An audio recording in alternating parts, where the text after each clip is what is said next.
Une exposition se déroule depuis hier à l'Assemblée nationale et retrace les luttes récentes du peuple burkinabé.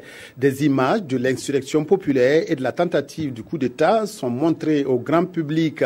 Il s'agit de rendre hommage à la jeunesse et préparer l'érection de l'ex-parlement en musée de l'histoire de la lutte héroïque du peuple burkinabé. Kosun Koulibaly, Nyarkiteda.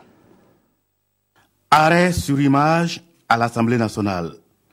Carton rouge de Ama Arba Diallo au pouvoir, mobilisation tout azimut dans les rues et places stratégiques de Ouagadougou, Bobo Dioulasso et dans plusieurs autres grandes villes du pays, échec de dialogue entre le pouvoir et l'opposition politique de l'époque, désobéissance civile, l'Assemblée nationale en flammes, les stigmates du coup d'État, bref, la liste est longue.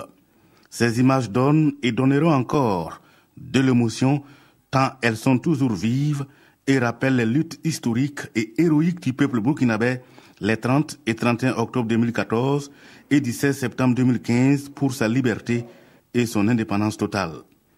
À travers cette exposition, les dirigeants du Parlement burkinabé interpellent tout simplement les élus de la 7e législature sur le contexte de leur élection, mais surtout rendre hommage aux acteurs de la lutte avec la jeunesse en tête. Au panthéon de l'histoire, la nation lui restera toujours reconnaissante.